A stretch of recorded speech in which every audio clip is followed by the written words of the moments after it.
Chapter 2. The Company of Murder. "Oh, you horrible stove," said Hannah. "Come on, get hot." Millie was cutting vegetables at the big table in the center of the room. "At least the refrigerator is a bit more modern." They both looked at it. "Oh, yes, wonderful," said Hannah angrily. "It's from about 1960, I would say. Very modern." Millie went back to her vegetables. The weekend was beginning to look like a very long one, stuck in this kitchen with her nervous and angry mother. "Where do I put the vegetable scraps, Mom?" Hannah searched in the box. "Oh no, I've forgotten the rubbish bags." She looked around her. "Look, there are some old newspapers in the corner there. Use those." Suddenly Millie heard Ed's voice coming from the corridor. He led another man into the kitchen. The man, who was very well dressed, stopped and looked around him. "Oh dear, this is a bit ancient, isn't it? Hello, you must be Hannah Foster. I'm Adrian Bennett. I'm sorry about the kitchen. I didn't know that it would be as old as the house." Hannah smiled wildly. "It's not a problem, Mr. Bennett. Adrian, please." "Adrian, we'll have all your meals ready on time. We are used to these small difficulties." Millie looked at her in surprise. "This is my daughter, Millie, who is helping me." Happy birthday," said Millie. Adrian laughed. "Oh yes, thank you." Lizzie came in. "The actors have arrived, Mr. Bennett, and some other guests." "Well then, I'd better go and welcome them. Drinks at 7:30 and dinner at 8? Hannah smiled. "We'll be ready, Adrian." As soon as he and the Halfords had left the room, the smile dropped from Hannah's face and she added, "I hope." She and Millie went back to their work, but a moment later they were interrupted again by the sound of loud laughter in the corridor. A woman in a long blood-red scarf swept into the kitchen. Then came a man in a long coat with a shorter woman who carried several dresses over her arm. "Come on, darling," said the first woman to the other two. "We'll sleep in the servants' rooms." She loudly threw the last two words back towards the corridor. Somebody out there laughed. Something smells wonderful," continued the woman, and she swept over towards Hannah. "Is it dinner, darling? I hope so. I'm so hungry I could eat a horse." She lifted the cover from a pan on the stove. Hannah just stared at her. The man in the long coat smiled charmingly at them. "That's Caroline," he said. "You will get used to her. I'm Andy, and this is Polly, and we're the actors from The Company of Murder," breathed Caroline and turned dramatically towards them. Then she picked up a piece of carrot from the table and put it in her mouth. Suddenly a man in a red coat, an orange scarf and a yellow hat came into the room. "Hey, has anybody seen my—" He saw Hannah and Millie and stopped. "Oh, hello."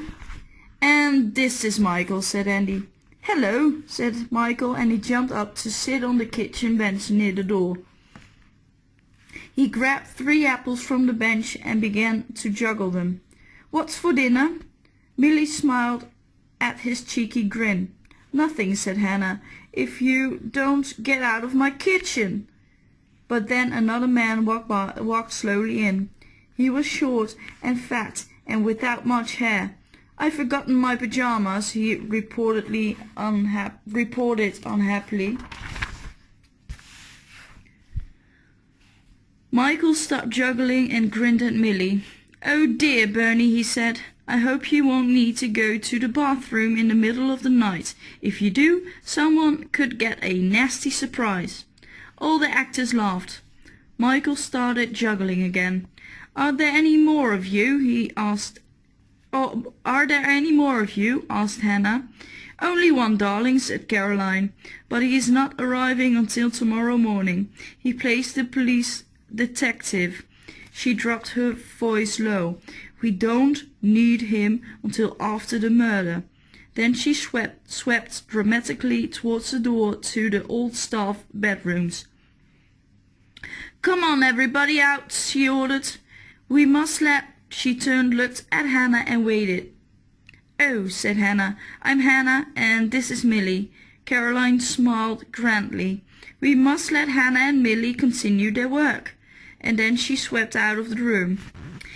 Andy and Polly followed her, and Bernie went out the other door.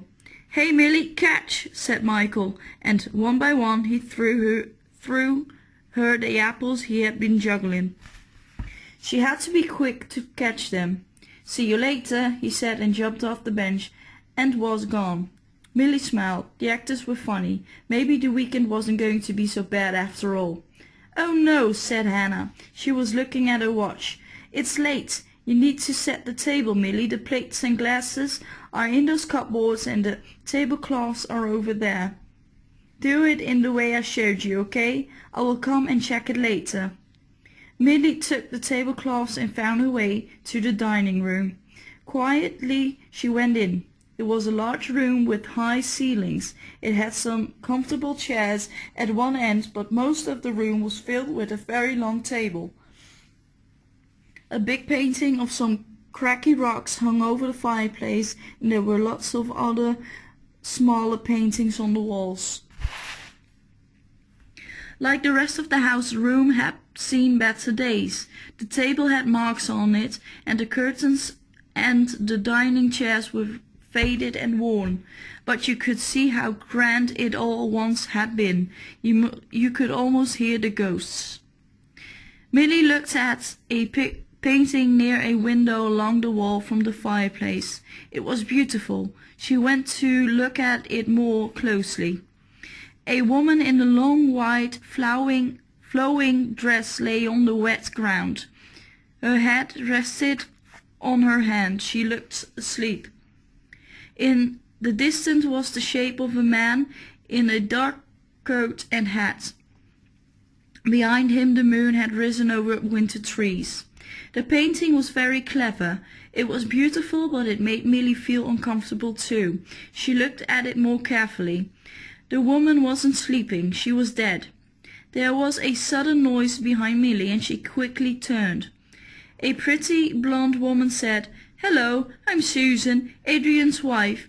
You haven't seen my husband anywhere, have you? I can't find him." "No, sorry," said Millie. He has to get dressed for dinner," said Susan, and disappeared back into the hall. Millie laid the white tablecloths on the table and went back to the kitchen to get the plates. She had to make 5 trips between the kitchen and dining room before she had everything on the table. "Why didn't they build a kitchen closer to the dining room?" she asked Hannah when she returned from her last trip. She sank down onto a chair. "My feet are hurting already." "Don't sit down," said Hannah. "You have to go and put on your black dress." Caroline swept back into the room. She was now wearing a beautiful long red dress, a bright necklace, and a long feather in her hair. She looked amazing. "Yes, hurry, darling," she breathed to Millie. "We're on in 10 minutes. "Oh," repeated Millie. "Yes, darling, on stage," explained Caroline. "Hurry, you'll be late, and I won't get my dinner on time, and that would be terrible." She swept out into the corridor and up the steps towards the hall. Millie ran to change her clothes. During the next few hours, Millie and Hannah worked hard, but Millie had fun too. All the actors were at dinner. They mixed and chatted with the guests. Caroline and Andy pretended they were Lord and Lady Dunsany, and everyone pretended it was their house. Michael was playing a waiter, and he helped Millie to serve the drinks and the food, but he pretended to drink the wine himself and to become more and more drunk. He dropped things, fell over, fell asleep, and had a fight with the feather in Lady Dunsany's hair. He was very funny. The guests looked wonderful. The women wore long evening dresses and the men were in elegant black suits. Milly listened to their conversation while she served the food around the table. "I'm glad there's a big fireplace in here," said Susan. "It's freezing outside. I think it may snow." "This is a wonderful house for a party, Lady Dunsany," said one of the guests, a woman in a green dress with a large necklace. "Thank you, Anne," said Caroline. The guest, Anne, picked up her wine glass. "It seems full of mystery and ghosts," she said. "And dust," added a man to her right. Everyone laughed. Caroline glared down the table at him. "What was your name again, young man?" The man gave her a cheeky look. "Bread, Lady Dunsany." "Yes," said Caroline slowly, and continued to glare at him. "I shall remember that." Everyone laughed again. "How long have you lived here, Lady Dunsany?" asked the very good-looking man on her left. "Well, Damien," Caroline moved closer to him. "I may call you Damien, mayn't I?" she breathed at him. He laughed. Caroline sat back in her chair and raised her wine glass. "Well, Damien, Lord Dunsany and I bought this house almost 20 years ago." She pointed down the table at Bernie. "Mr. Rochester wanted to buy it too, didn't you, Mr. Rochester?" Bernie nodded.